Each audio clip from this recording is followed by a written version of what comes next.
rahmatullahi wa barakatuh. Mi salmini mon kala inde mumen mbaadi jettode mum. Mi salmini ceerno men ceerno Jalaluddin Mahmoud. Mbiyetemi ko Mariata Ousmane Soumare. Jeeyami ko leegal rahmatullahi mbiɗa janga e dural ɗuri Sina. Mbiɗa yinno reftanade mon damal laaɓal ndiyam. Bismillah. Damal laaɓal ndiyam. Laaɓal ndiyam e comci e dingrade holi ɓornanteeri jonori e juulgol. Juulowo woni koye gunnodirde e joomum wadde on foti heblanorade ɗum salligade walla lootade so on fonno lootade. Ndiyam calligorteɗam walla lootorteɗam foti ko wonde laaɓɗam tawa ko soɓe fof jillani e majjam tawa kadi ala ko wayli e mbaadi majjam. So wona taw guddiri bakkere majjam walla katungol lamulamungal ngol baylagol ala ko bonnata. Ndiyam asaman e ndiyam cewle e boyɗi e maaje fof ina laabine itta soɓe. So hunde soble yani e ndiyam wayliɗam ɗam na laabi kono laɓɓinta ɗam salligortake lootortake longal farilla ittirtake soɓe. So hunde soble wayli ndiyam ɗam laaɓani laɓɓinta dihal seeɗa e soɓe yal seeɗa ina soɓna ɗum hay sinno waylani ɗum. Famɗinde ndiyam tawa ina wondi e moƴƴingol ngol ko sunna fatikinade hen ko ɓurtude kadi ko bida. Nelaɗo Allah sallallahu alayhi wa sallam salligorima nifgo goto ɗum tolnodiri koye liɓare tatabal o lotorima muuɗo goto ɗum tolnodiri koye nifgaji nayi e nifga nelaɗo o sallallahu alayhi wa sallam. Laabde nokku juuldeteeɗe e comci. Laabde nokku juuleteeɗe koko waɗɗi ko hono noon laabde comci juuldeteeɗi. Wiyama ɗum waɗɗi ko baddugol farillaji wiyama kadi ko baddugol sunna tengtuɗo.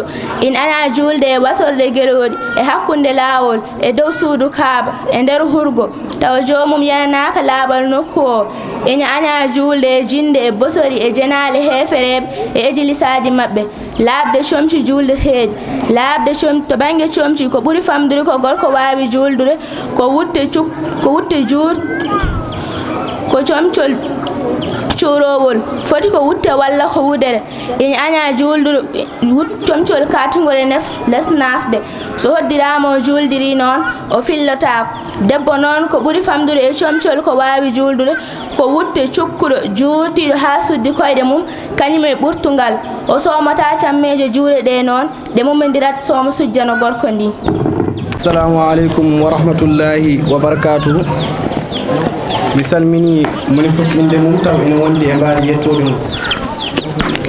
Mi salmini kadi kala jooɗiɗo ɗo kadi kala kaalol pular walla bentotoɗo pular nde tawno en mbawa jooɗade ɗo ha gaynen taw en jubbani e hunde e gurdam nelaɗo Allah sallallahu alayhi wa sallam nde tawno ko sababude makko woni goɗo meɗen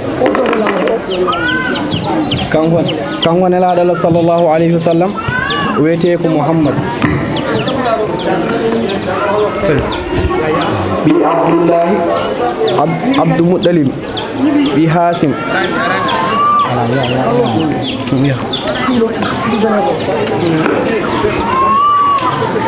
Muhammad bi Abdullahi bi Abdou Muttalib Hasim bi Abdou Manaf Qusay Kilab Murrata Ka'ab Luway Ghalib Fihr Malik Nadir Kinana Khuzaimata Mudrikata Ilyasa Mudar Nizar Ma'ad Adnan ko ɓe woni babiraɓe nelaɗo Allah sallallahu alaihi wa sallam.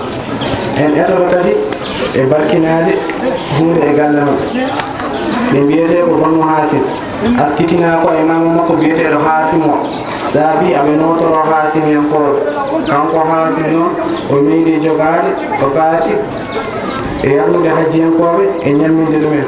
On saaha ko kanko wonno gardiɗo ɓesgu Abdou Manaf kadi nden ɗum ɓesgu Abdoudari pamodirino goto fof woodi ko totta e gueɗe makka.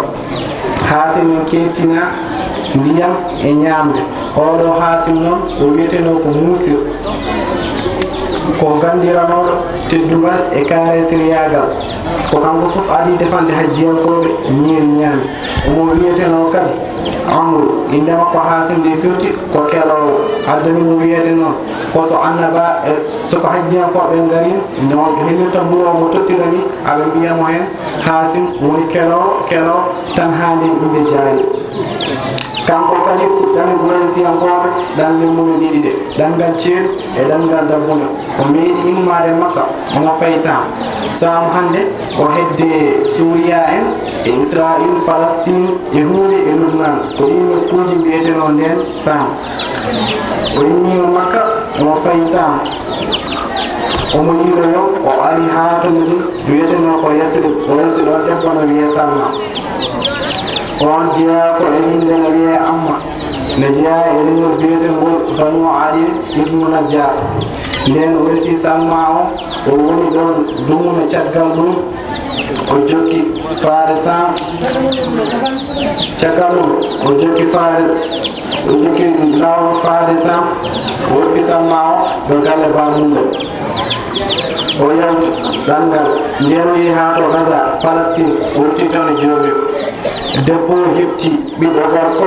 woni Saybatu noon firti ko danani waɗi mo yimmirede noon ko nde o jibinande hoore nde ne waɗi nde gonganwol ko hitande 499 caggal jibinede Annabi Isa alayhi salam kanko Saybatu omo wiye omo wiye Abdul Muttalib kanko Saybatu omo wiye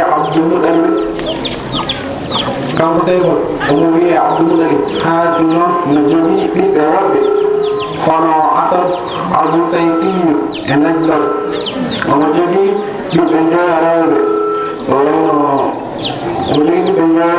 rewɓe Safaw e Khalidatu Daifatu Safaw Khalidatu e Daifatu e Jannatu ɓe rewɓe ɓesngu Haasim kanko Haasim jogino ko raati ñaamdu hajiyankoɓe Makka caggal makko noon Abdul Muttalib mammo nelaɗo sallllahu alayhi wa sallam jottoyima ɗum on jarama ko musidɗo Ousmane Abdoullah duɗal yiɓɓe Ama Sambolo e gardogol Mariam Tall mbeɗa jubbana moon ɗo e ngurdam ceerno e taari ceerno mawɗo caggal nde o dañi caɗele mawɗe e nder Kolda o felliti walde ɗon gardinoɗo Kolda o wimo aɗa andi ko woni gonga ar yaltu Kolda woto waal ni woni ceerno mawɗo wimo a jarama kaɗo haala immori ma koto Allah ñande hen ceerno mawɗo hirni Kolda kikiɗe altine 7 lewru saftorado ina hawra e hitande ujunnaje 350 e capanɗe jeegom fergo noon hawri koye nogas e 7 saftorado ina hawra e hitande ujunnaje 9 e temet 3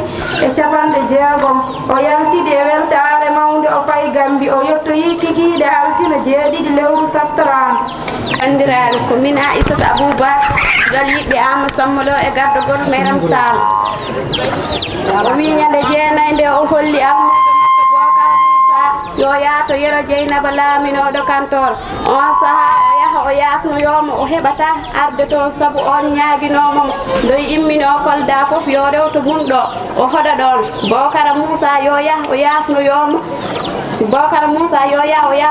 ko aadi yero Dieynaba ko aadi yero Dieynaba ko jinnoɗo ceerno mawɗo no wano waade foof ceerno mawɗo addumoma ha to temanto ha o jaɓanimo hodde e nokku makko he ko min Aissata Aboubacry yiɓɓe Ama Sambolo e gardogol Mariam Tall